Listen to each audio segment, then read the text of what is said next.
Okay, so this is going to be the tomato review on the mini Kumato. Now, these seeds I got from, I believe, from that fruit pack. I did a video. I'll leave the link right below just below the upper part of the description. I'll leave that link right there. It was for a fruit review I did on the Wild Wonders tomatoes, and it came with like 5 or 6 different tomatoes. And this is one of the tomatoes it came with. So I figured, let me try growing this out and just see what the plant actually looks like. I'm really curious as to what the plant looks like. So I grew it out, and here we are. We're up to this review part.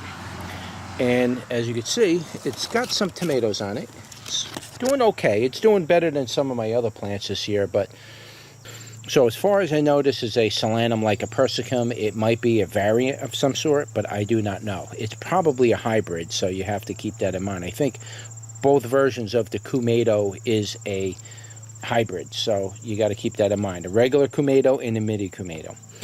So here it is on the bract again. Now the leaf type, this particular variety, now one kind of came up a little bit on a purpley side and another one stayed more green, but they all do have a little bit of purpling in the leaves. And this isn't because of a lack of phosphorus or something. This is actually the leaf producing a darker color to it. So it's mixed with one of those varieties, probably like the Cosmic Eclipse. I keep going back to the Cosmic Eclipse because this plant is pretty much very similar to that plant in a lot of ways. The purpling in the stem, purpling on the leaves. I believe the smell, it's kind of got that fruity smell to it, you know what I mean? It's got like a fruity kind of a smell. It doesn't smell like a regular tomato plant. It's very interesting variety. I don't know what they crossed it with, but the leaves are very rigid. They're very crisp and rigid. They're not really loose and floppy. It seemed to be resistant to most diseases, except now it's finally succumbing to the late blight that's starting to kick in full gear. But it's still fighting it off. It's still kind of putting out a pretty good amount of tomatoes, and definitely worth a grow on it. So maybe I could pick one of these for you. I'm going to pick them all, and we're going to bring you over to the table and taste test it. But this is what the mini Kumato is going to look like. Now, the seeds that I saved from the mini Kumato for this particular batch of plants, I saved it from a tomato that more or less looks something like that. It was just a round little grape tomato. You know, it was just a little cherry tomato. This particular variety is starting to show itself, the little tail on the bottom of it, and that's not a big deal. Some of them are showing the little tail on it, and some of them aren't. You can probably see right there, it's got the tail on it. So it's probably a hybrid, and it's kind of sharing the genetics from the mother and the donor, and so that's probably what you're seeing here. So I don't exactly have the answer to it. I couldn't. The information on it is proprietary, so you're not going to just look it up on Google and you're going to get all the information of what it was crossed with. Now, you're not going to know any of that. This is all kept within a laboratory. So, all right, so we're up to the tomato review part of the video. And so this is the mini Kumato. And there's not much I know about it other than that the tomato was a hybrid that was made by Sunset, I believe. They're not the ones who actually hybridized the tomato. It was hybridized by another big company. But this is a proprietary tomato, so I don't want to get into too much of the details about its history. And though I should, I'm not selling the tomato, so I don't really. You need to do your own research on it, basically. But it's an indeterminate tomato, and it is a proprietary tomato, meaning that the tomato is generally, it's under lock and key. You can't use it for anything. It's only sold just exclusively to certain restaurants and, you know, certain food chains that sell tomatoes and things like that, like Costco and stuff like that. But this tomato has a very interesting growing behavior to it. And as you can see, there's all different kinds of variations in the tomato shape and size and everything. Apparently, when the tomato first comes out, it starts off with these points. Where are you? It starts off with these points on the end of it. All right, you can see there's a little tit on the bottom, and then eventually what happens is those points start to suck up into the belly button, like you can see right there. Okay, they suck up in, and eventually they turn into a little brown tomato like this one.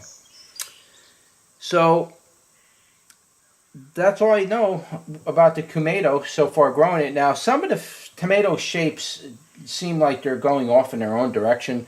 Like this one here is staying kind of with the nipple on the bottom, and it's staying elongated like that. And some of them are just simply getting round right out the gate, right like this one. So the tomato shapes and sizes seem to vary with this particular variety. It doesn't have like a set shape and size though. I'm sure when they picking the tomatoes off the plant, they separate them.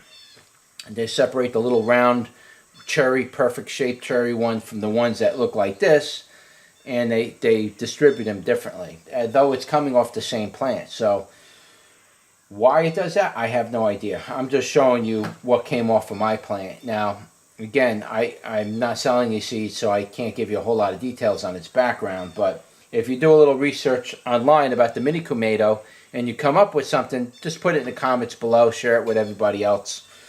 But this video, I'm just going to give you the basic taste test of it, and then we'll see what it says on the bricks. Now we'll take one of these nice little rounds. Now you can see that these tomatoes got a very nice copper tone to it. It's semi-toned, like the top shoulders of it is nice and brown, and it gets into this real bronze copper look at the bottom. Very unique looking color. So far it's real juicy. I squeezed it and juice is coming out of it right away.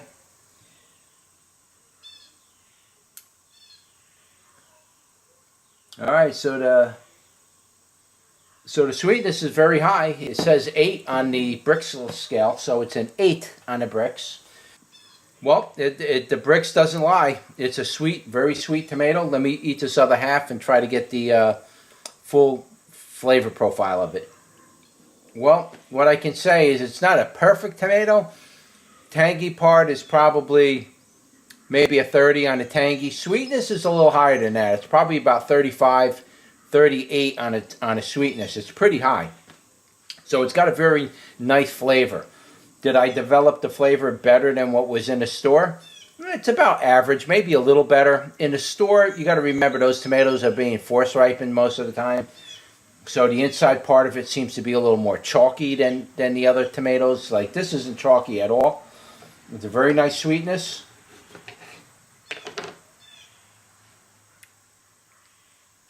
Very uniform in shape, and inside is very nice and uniform. We'll cut one of the ones with the points open too. I'll show you what the inside of that looks like.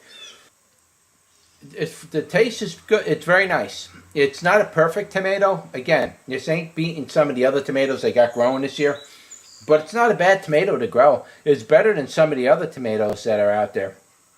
So I would definitely give this a grow. You just need to buy the package of tomatoes you get, the Wild Wonders, and then take one of each of those tomatoes and grow them out. You can't go wrong with that if you ain't got money for seeds. You go that route, and you'll get a pretty decent quality tomato out of it. But again, some of these, like this particular variety of tomato, doesn't seem to be holding its true identity. All kinds of shapes and sizes are coming out of it. And that's fun if you're not somebody who's looking to, get into tomato propagation and culturing tomatoes and stuff, your own variety. And don't worry about it. Just grow them and eat whatever you get out of it. So we'll cut one of these open. Now this one's really hard.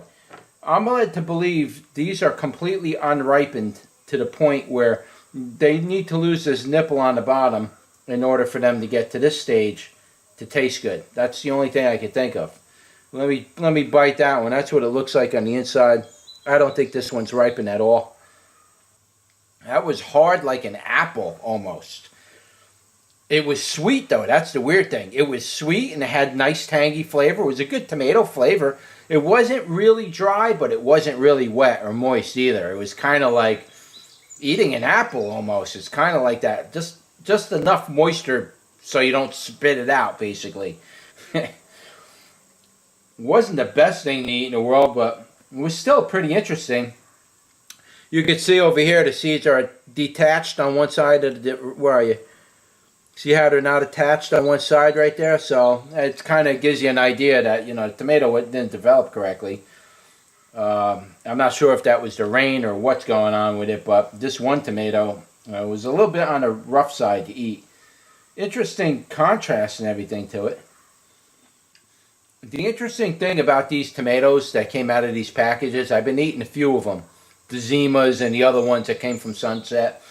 Well, the interesting thing about this is the flesh on it. The flesh on these tomatoes is a very jelly-like consistency. It's like chewing a gummy bear. It's very soft. It's very palatable effect you get from the texture of the flesh. It's not like a regular tomato. It's like regular tomatoes are usually soft or watery or they're chalky. The flesh on this thing does not hold that type of characteristic at all. These tomatoes are bred to be where the flesh is, the effect from chewing the flesh in your mouth is very consistent and chewy like. Even that tomato that didn't develop, to its full ripeness was kind of like, the flesh was like chewy on it, even though it didn't develop right. I'll cut one more open. Yeah, you got to wait until the tomatoes really turn into this. I'm assuming they lose that belly button. See, once they get to a certain size, that belly button starts sucking in, and then they get nice and round like this. That's bizarre. I've never seen a tomato do that. To be honest with you, they always get to either have a belly button or no belly button. But these get the belly button in the beginning like this, and then that belly button sucks in to that, and then eventually it turns into this. It's very strange. I've never seen a tomato do that. How would I rank a tomato like this? It's very hard to say. I mean, it's very hard to rank this type of tomato.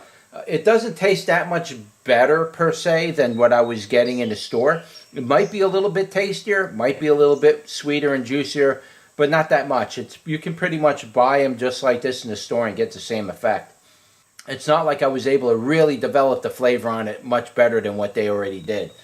Tastes good, just the same way you would get from the store. So, again, I can't offer you seeds from this on my website, so you're going to have to just go to the store, look for Wild Wonders, or look for these Sunset variety mixed tomatoes, and just take them and work with that and pick some seeds out and grow them and see how you can come up with your own taste profile on it. Maybe you can build up a better flavor profile. I don't know. Am I going to save seeds to these? I'll try saving seeds for these this year and see if they come true again next year, or do they turn into something else. I don't know if they're going to come true, but as you can see here, there's all kinds of shapes and sizes coming out of these things. This is just Frankenstein stuff to me, to be honest with you. I know it's a hybrid, so it's just really weird to me that what this tomato does. But that's it. That's a tomato review on the mini Kumato. Like, share, and subscribe, and I'll see you on the next one.